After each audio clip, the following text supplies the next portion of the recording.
있는 일이 있다면 무엇일까요?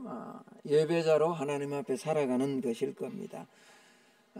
그와 더불어 정말 중요한 가치 있는 일이 있다라면 단순히 예배자로 사는 삶이 아니라 내가 구원받았으니 한 영혼의 소중함을 알고 한 영혼을 또다시 주님께로 인도하는 그 일일 겁니다. 왜냐하면 한 영혼은 천하보다 소중하기 때문에 그렇습니다. 그 천하보다 소중한 한 사람을 살리는 일이기에 이 전도하는 것, 복음 전하는 것, 이건 어쩌면 가장 복된 일이고, 사실 이 땅의 삶을 살아가며 성도에게 특별한 어떤 가슴에 또 우리 피부에 와닿는 그런 어떤 유익함은 없을지 모르지만 어떻게 보면 가장 귀하고 가장 소중한 가치 있는 일이다라는 겁니다. 하나님은 이 일을 위해서 자기 독생자를 아낌없이 내놓아 주셨던 거죠. 그래서 사실은 성도는 두 가지를 위해서 존재한다라고 해도 과언은 아닙니다. 먼저는 내가 예수 그리스도를 만나 구원을 받고 신앙생활하는 거죠. 그리고 또 한 가지는 아직도 주님을 모르는 사람들에게 이 생명을, 이 복음을 전하는 거죠. 우리 예수님 역시 이렇게 이 땅에 오셨고 그렇게 살다가 또 하늘나라로 가셨습니다. 마가복음 1장 38절은 이렇게 말씀하고 있습니다. 우리가 다른 가까운 마을로 가자. 거기서도 전도하리니 내가 이를 위해서 왔다. 주님이 이 땅에 오신 목적이 뭐죠? 다른 마을로 가서 복음을 전하는 이 일을 위해서 오셨다라는 거죠. 여러분, 지금 6월달 이제 셋째 주인데 돌아보면 올 한 해도 우리가 이 일들을 잘 감당하지 못하고 살아왔음을 고백하게 됩니다.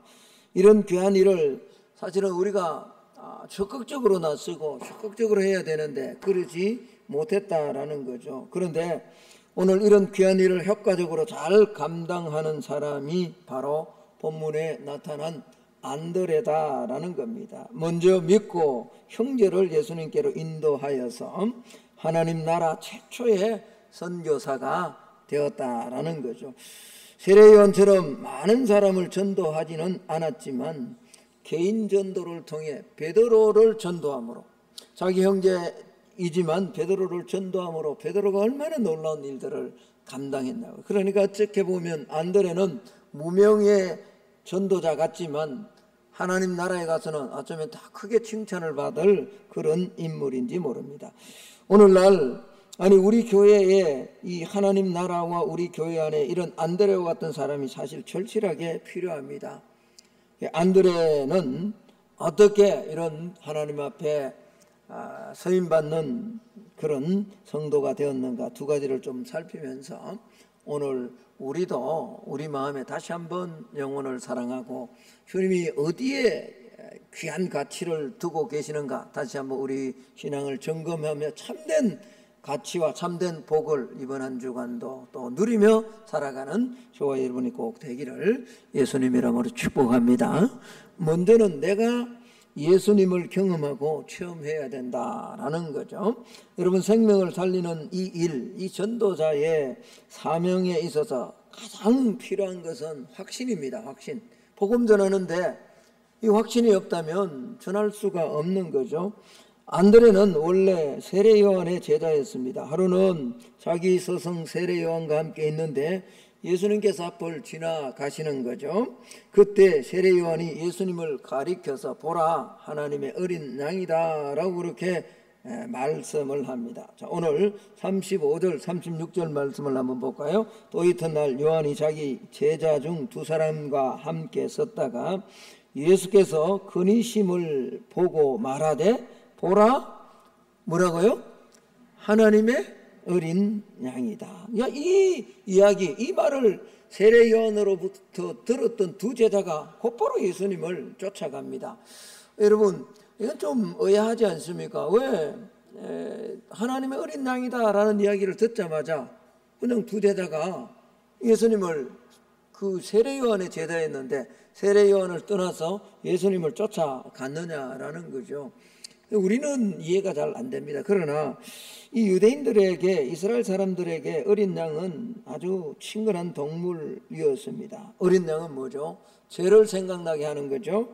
죄를 깨닫게 하는 동물이었다라는 겁니다. 왜 그렇습니까? 바로 나의 죄를 위해서 피 흘리고 죽어가는 그런 모습을 어린 양 그러면 생각할 수밖에 없었기 때문에 그렇습니다. 구약에 이스라엘 백성들이 하나님의 성전에 절기면은 1년에 3차 반드시 제물을 가지고 올 때 가장 많은 제물이 뭐예요? 어린 양이란 말이에요. 그들이 뭐죠? 자신들, 이스라엘 백성들 자신들의 죄를 대신해서 죽어갔기 때문에 이스라엘 백성들에게 이 어린 양 하면 내 죄를 대신해서 죽는 제물이구나, 나의 죄를 속게 하는 그런 속죄물이구나라는 것을 당연히 떠오를 수밖에 없는 거죠. 그러니까 오늘 세례 요한이 예수님께서 거니시는 것을 보고 하나님의 어린 양이라고 한 것은 예수님께서 장차 인간의 죄를 대신해서 피를 흘리고 죽어갈 것을 예고하신 그런 말씀이다라는 겁니다. 구약시대에는 동물인 어린 양으로 제사를 드렸지만 이제 이 땅에 사람으로 오신 예수님께서 동물 제사를 끝내시는 마지막 속죄 제물이 되실 것을 세례 요한이 제자들에게 말해준 거죠. 그러자마자 뭐죠? 이 제자들은 저분이 하나님의 어린 양이구나 라는 걸 곧바로 깨닫게 되었다라는 겁니다. 그래서 세례 요한의 두 제자들은 결국 이 세례 요한을 떠나서 예수님께로 가게 되었다라는 겁니다. 그런데 여러분, 이때까지 사실 예수님에게는 한 명의 제자도 없었습니다. 그렇다면 자신의 제자가 되겠다고 온 이 두 사람이 얼마나 반가웠겠습니까? 그러면 예수님께서 이렇게 잘했다, 참 반갑다, 나와 함께 하나님의 나라의 사역을 잘 감당하자, 뭐 이런 말씀을 하는 게 일반적인 예수님의 대답일 겁니다. 말일 겁니다. 그런데 온 이 두 사람에게 와줘서 정말 반갑다라고 말씀한 것이 아니라 너희들이 무엇을 구하려 나에게 왔느냐라고 먼저 질문을 하십니다. 다시 말하면 나를 찾는 이유가 뭐냐라는 거죠. 나를 만나서 무엇 얻기를 원하느냐라고 주님은 물어보시는 겁니다. 이 예수님의 질문에 이 두 명의 세례 요한의 제자들은 답변 대신에 또다시 질문을 합니다. 예수님이라 안 그러죠. 랍비, 선생이죠. 선생님이 사는 곳이 어디입니까? 라고 그렇게 물어보는 겁니다. 자, 오늘 38절의 말씀을 한번 볼까요?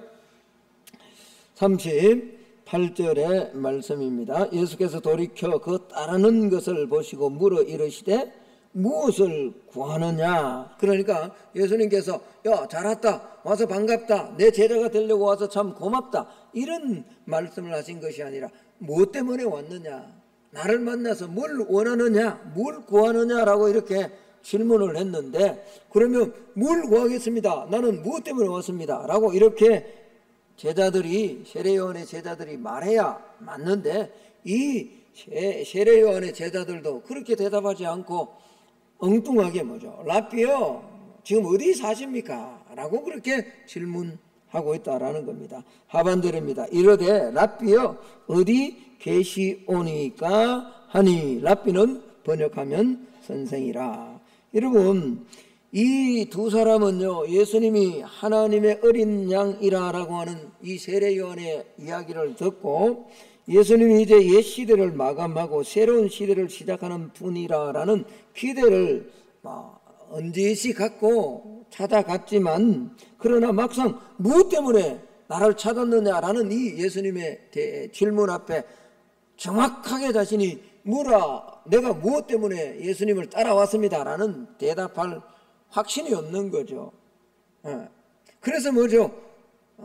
예수님과 좀 더 이렇게 함께 있어 보고 싶은 마음이 생긴 거죠. 세례 요한의 제자들도 예수님께서 위대하신 선생님이라는 것은 알았지만 왜 예수님을 따라야 하는지 정확하게 알지 못했다라는 겁니다. 그래서 이 제자들도 뭐죠? 더 많은 예수님과 대화를 통해서 구체적으로 인격적으로 예수님을 경험하고 체험하는 것이 필요했다라는 겁니다. 그래서 자신들이 왜 예수님께로 왔는지를 설명하기보다는요, 예수님과의 대화를 통해서 예수님을 찾아온 자신들의 목적을 분명하게 깨닫기를 원했다라는 겁니다. 여러분, 우리가요 궁금증을 가지고 말씀을 읽거나 주님 앞에 나아가면 주님은 절대로 우리를 외면하지 않으십니다. 주님은 자기를 만나기 위해서, 자기를 찾기 위해서 온다를 절대로 외면하지 않으신다, 쫓아내지 않으신다라는 겁니다. 요한복음 6장 37절을 보면요, 아버지께서 내게 주시는 자는 다 내게로 올 것이요 내게 오는 자는 내가 결코 뭐하지 않겠다고요? 내쫓지 않겠다. 그렇습니다. 우리도 주님을 더 많이 알고 주님을 더 많이 경험하고 주님을 더 많이 체험해서 주님을 온전하게 닮아가기 위해서 할 수 있다면 시간을 내어 주님께로 가까이 나아가는 저와 여러분이 꼭 되기를 주의 이름으로 축복합니다. 이 예배만이 아닙니다. 우리가 이 예배 한 주에 한 시간 이거 예배 드려서 어떻게 주님을 알아가냐고요. 그러니까 새벽에 나와서 기도하고 또 수요일 나와서 예배 드리고 기도하고 그것뿐만 아니라 우리의 삶의 매 순간순간 말씀을 가까이 하면서 주님 앞으로 계속 나아가야 돼요. 주님은 주님을 더 깊이 알고 주님을 온전히 알기 위해서 하나님 앞으로 나아가기 위해서 예수님께 나오는 그런 영혼을 절대로 쫓아내지 않는다라는 거죠. 그래서 두 제자들은 예수님이 머물고 계시던 장소로 가서 긴 시간을 예수님과 함께 보내었던 겁니다. 자, 오늘 39절 말씀을 한번 볼까요? 이렇게 말합니다. 예수께서 이르시되 와서 보라. 그러므로 그들이 가서 계신 데를 보고 그날 함께 거하니 때가 10시쯤 되었다. 10시 같으면 9시면은 오후 3시니까 10시면은 오후 한 4시 정도 되겠죠. 한 6시간을 다 하니까요. 그러니까 어쨌든 예수님과 만나서 오랫동안 제자들이 대화를 했다라는 겁니다. 얼마나 많은 말들이 오고 갔겠습니까? 얼마나 많은 궁금한 것들이 많았겠습니까? 그러나 이 두 제자들은요, 하나님이 사람이 되어 이 땅에 오신 예수님과 직접 얼굴을 마주보고 얘기를 나누었으니 얼마나 수많은 그런 궁금증들, 또 의문, 갈증들 예수님을 만남으로 온전하게 해결하게 되었다라는 겁니다. 여러분, 그렇습니다.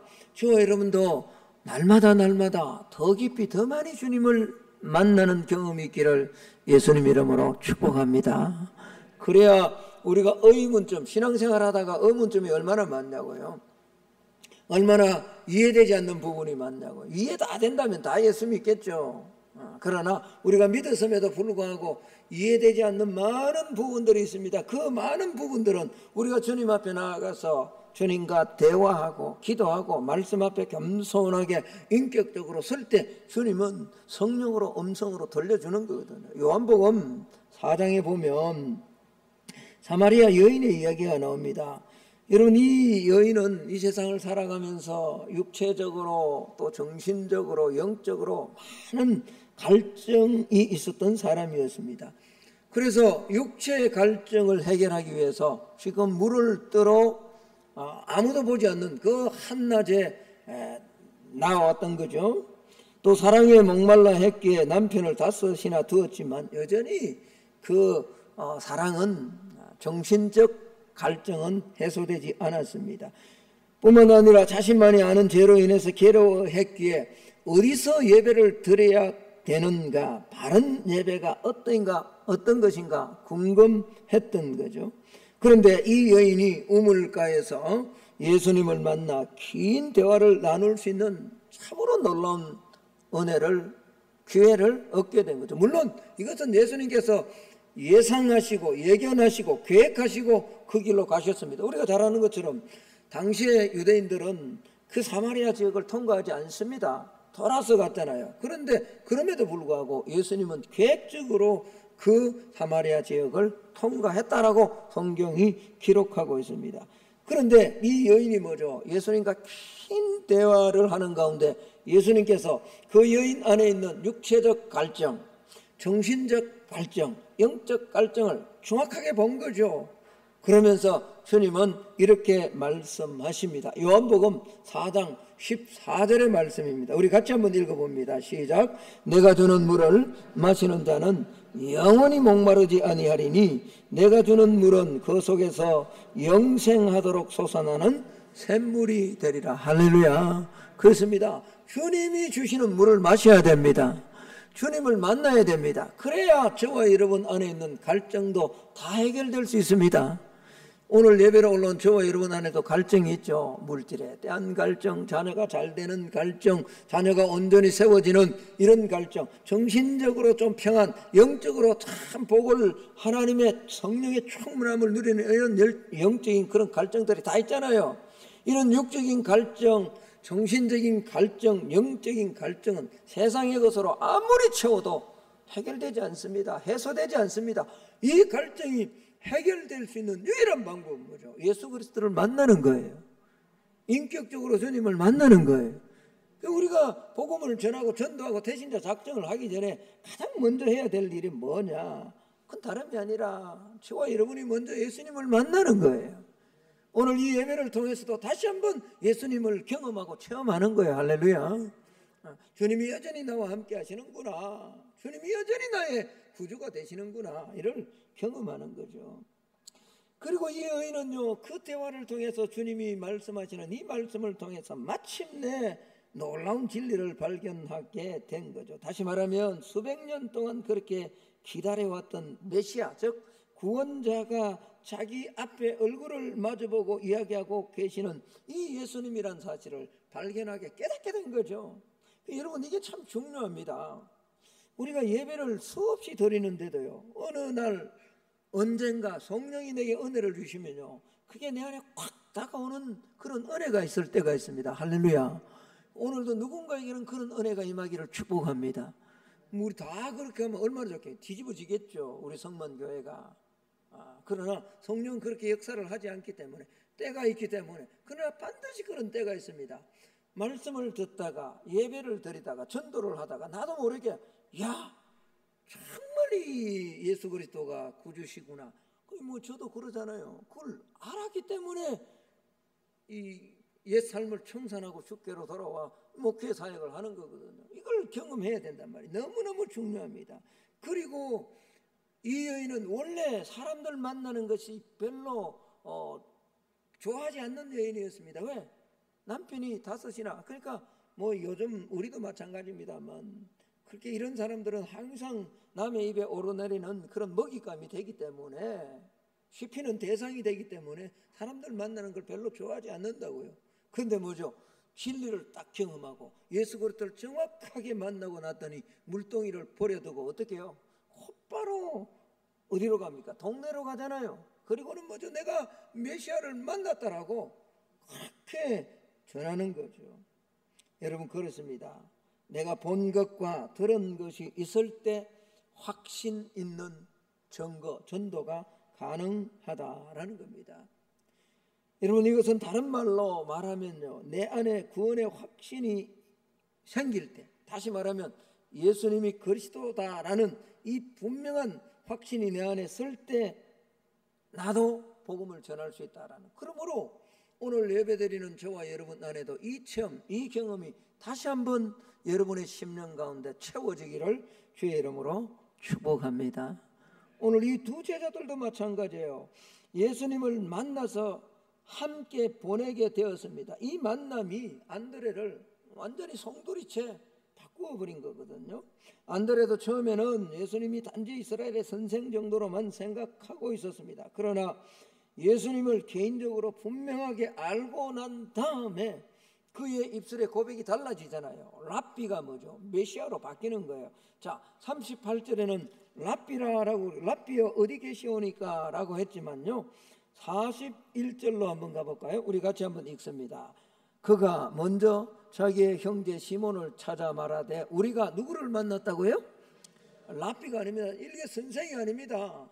예수님과 만나서 대화를 하고 인격적으로 예수님을 경험하고 체험했더니 정확한 고백을 하잖아요. 여러분, 저와 여러분의 입술에도 예수님이 우리의 메시아, 우리의 구원자 되심을 정확하게 고백되어지는 은혜가 있기를 예수님 이름으로 축복합니다. 전도가 뭡니까? 뭐 오늘 이렇게 작정하고 뭐 이게 전도입니까? 이건 꼭 필요합니다. 이걸 해야 우리가 전도할 때. 그러나 전도는 한번 따라합시다. 전도는 내가 만난 예수님을 전하는 거다. 그런 거예요. 그가 부자든 그가 뭐 높든 학력이 높든 뭐 대단한 어떤 지위를 가졌든 상관없이 너도 나처럼 예수 만나서 인생이 바뀌어져야 된다. 제가 전도해 보면요, 가진 사람일수록, 물질이 많은 사람일수록, 많이 배운 사람일수록 이 마음의 문은 대단히 견고합니다. 그러나 그럼에도 불구하고 내가 만난 예수 그리스도를 확신이 있다면, 천국에 대한 확신이 있다면 내가 담대하게 전할 수 있는 거죠. 여러분, 어디 가서 이번 주에 어떤 맛있는 거 먹고 나면 나만 먹고 딱 입을 닦고 누구한테 전하지 않죠? 왜? 나도 다음에 또 내 혼자 가서 먹으려고. 그럽니까? 그런 사람은 없습니다. 내가 아팠는데 어떤 약을 먹었더니 너무 좋아서 그러면 입 싹 닦습니까? 아닙니다. 여러분, 내가 진짜 경험했으면요 담대하게 말하는 거죠. 제가 여러분 10의 1조나 헌금에 대한 이야기를 뭐 잘 설교에 잘 안 합니다만 내가 확실하게 전하잖아요. 제가 부모한테 효도하라라는 이런 부분을 확신 있게 내가 전하잖아요. 왜 그럴까요? 그건 내 경험이에요. 일평생 따라오는 경험이에요. 네. 먼저 하나님의 나라와 하나님의 의를 구하라. 그래야면 네 자녀를 위해서 기도하지 않고 너 부모를 위해서 기도하지 않고 네 건강을 위해서 기도하지 않아도 하나님이 그거 다 책임지니까 이거 내가 담대하게 전할 수 있다고. 왜? 내가 경험하고 있으니까. 이 경험한 걸로 끝나는 것이 아니라 지금도 경험되고 있으니까요. 여러분, 오늘 이 예배를 통해서 다시 한번 주의 은혜가 여러분 안에 임하기를 예수님 이름으로 축복합니다.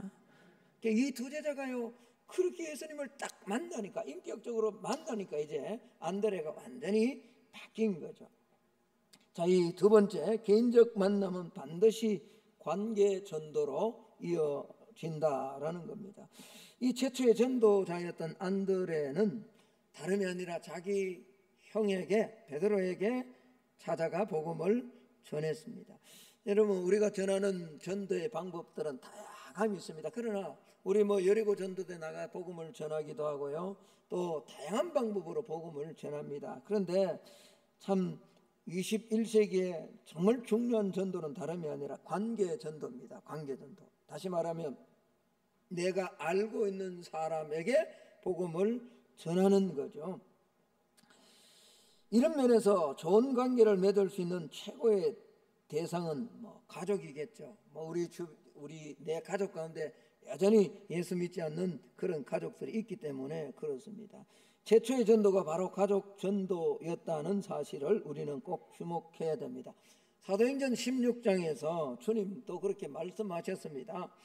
사도행전 16장 31절의 말씀, 우리 잘 암송하고 있는 말씀입니다. 같이 한번 읽읍시다. 시작. 주 예수를 믿으라. 그리하면 너와 내 집이 구원을 얻으리라. 가족 전도는 무엇보다도 먼저 해야 될 중요한 전도입니다. 그런데 여러분, 쉽지 않죠? 그렇잖아요? 가족 전도가 얼마나, 내 자녀가 주께로 돌아오는 것, 또 내 남편이 주께로 돌아오는 것, 내 아내가 주께로 돌아오는 것, 이게 쉽지 않습니다. 왜 그럴까요? 위선이 통하지 않기 때문에 그래요.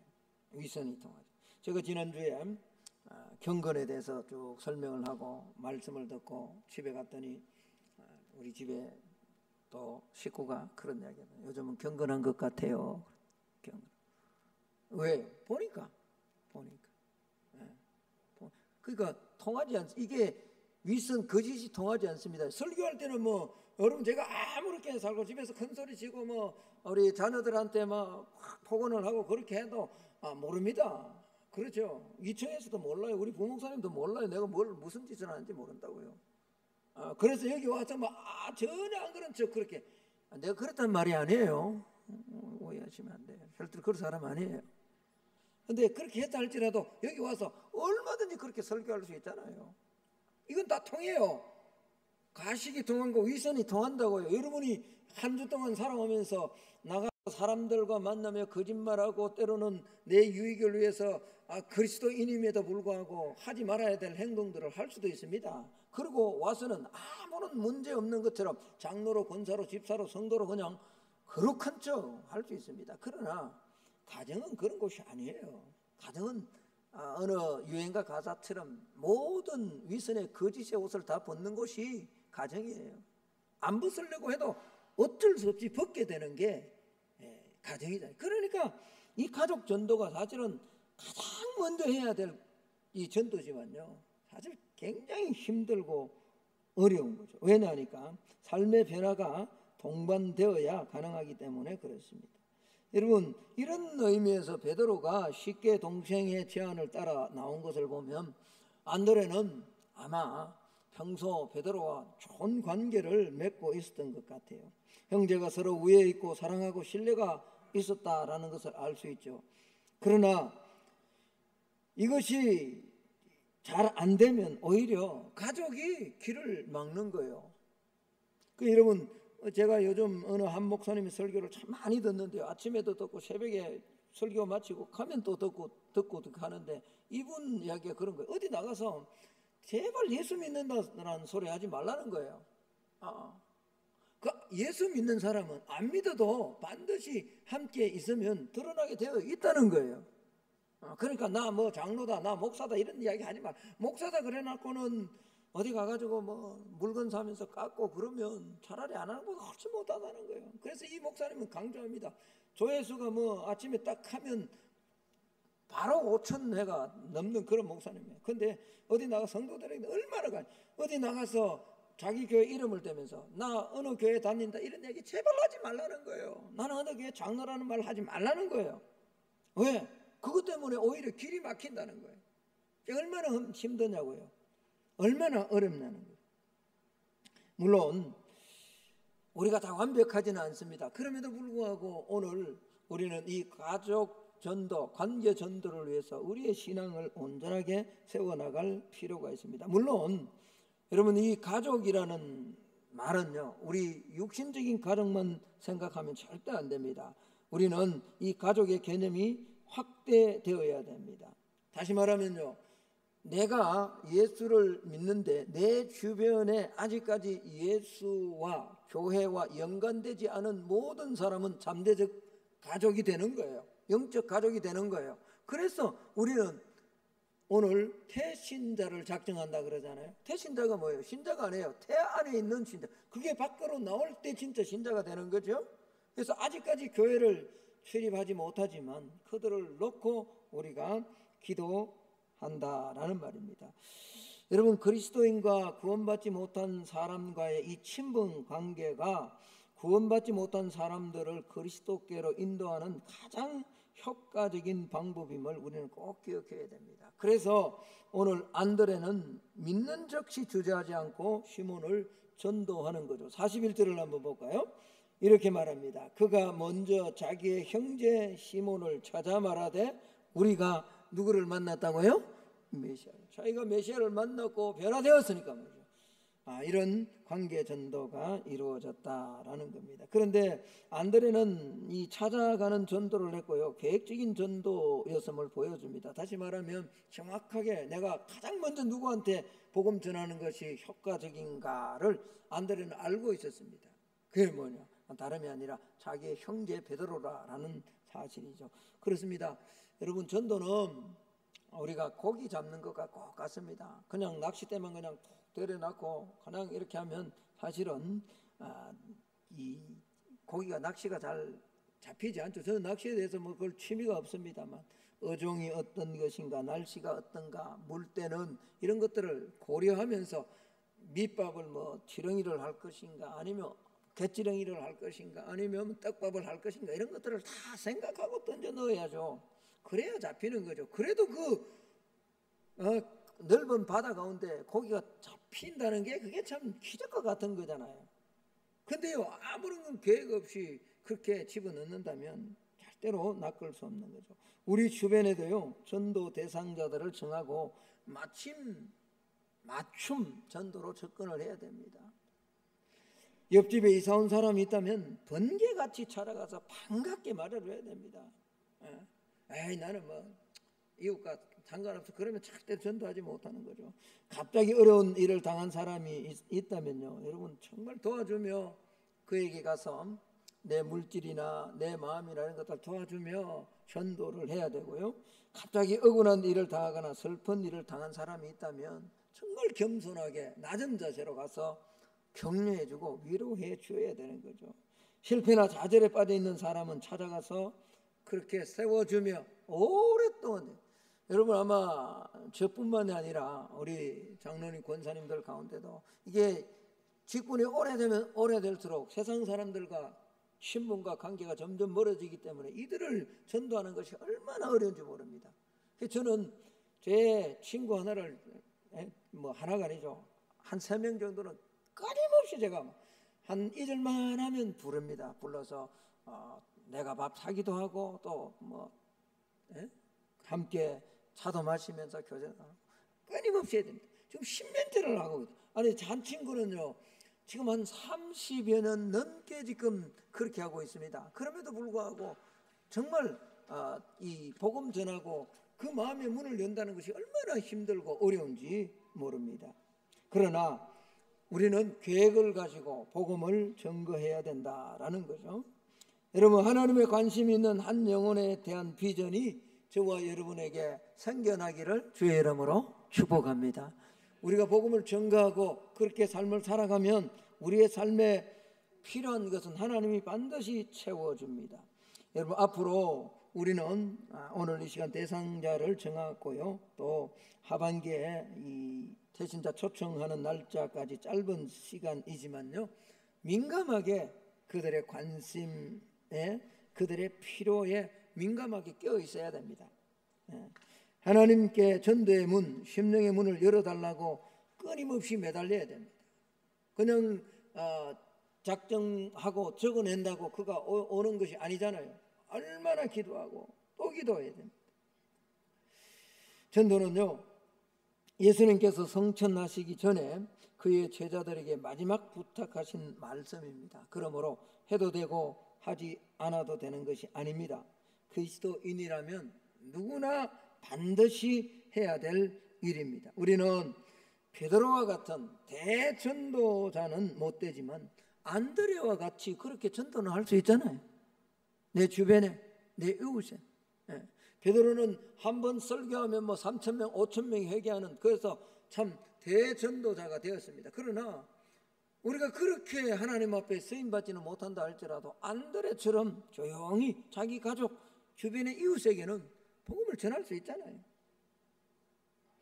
앞서 제가 언급을 했습니다만 사람들은 베드로가 더 큰 하나님의 사람이다라고 그렇게 이야기하고 인정할지 모릅니다. 그러나 하나님 나라에 가면요, 베드로보다 어쩌면 더 먼저 칭찬받고 상급받을 사람은 안드레인지 모릅니다. 여러분, D.L. 무디 목사님은 여러분 아시죠? 한 번은 들어봤잖아요. 그분을 뭐 내가 만나서 아는 게 아니고 한 번 정도 이름은 D.L. 무디는 다 들어봤잖아요. 그러나 D.L. 무디를 전도하신 에드워드 킴볼이라는 분은 여러분들 모르잖아요. 우리는 D.L. 무디 그러면 야 대단한 사람이다 그러지만, 여러분 이 에드워드 킴볼은요, 한 성도가 구두방을 지나면서 그 안에서 구두를 수선하는 그런 젊은이를 발견하고 그를 응시를 했습니다. 그리고 이 에드워드 킴볼은 이 젊은이를 주님 믿게 한다면 구두 만지다가 세상을 그냥 수성공으로 그렇게 세상을 끝나는 그런 삶은 아니 될 수 있겠다. 사람들의 영혼을 만지며 새롭게 할 것이다 라는 강력한 어떤 성령의 감동을 받은 거예요. 그리고는 뭐죠? 이 에드워드 킴볼이 의도적으로 구두방을 방문해 복음을 전했고 이 젊은이가 바뀐 거예요. 그 바뀐 사람이 누구냐? 다름이 아니라 그 유명한 D.L. 무디 목사님이에요. 제가 오늘 조금 전에 말씀드린 것처럼 우리는 D.L. 무디 그러면 대단한 사람 같지만 에드워드 킴벌 그러면 여러분 대부분의 사람들이 모릅니다. 그가 누군지. 그러나 에드워드 킴벌이 그 구두 수성공, D.L. 무디 목사님은 학업도, 그래서 그분이 설교를 보면 문법이 안 맞아요. 저처럼 철자가 안 맞아요. 그런데 얼마나 위대하게 쓰임받냐고요.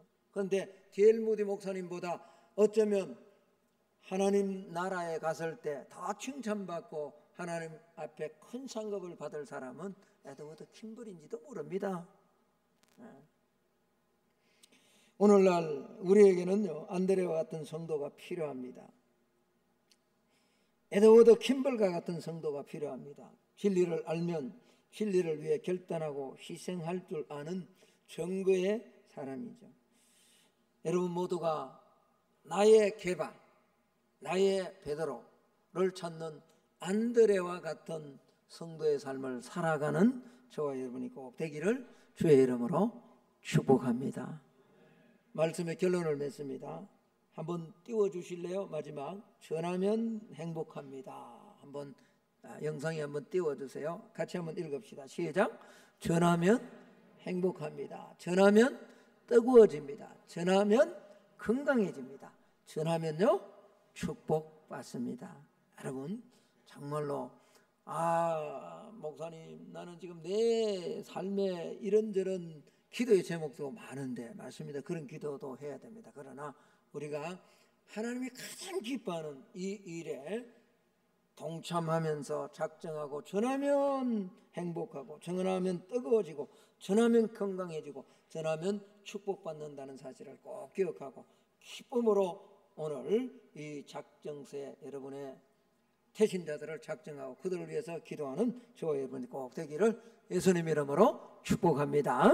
자, 이제 반주를 좀 해주시고요. 한 2분 정도 제가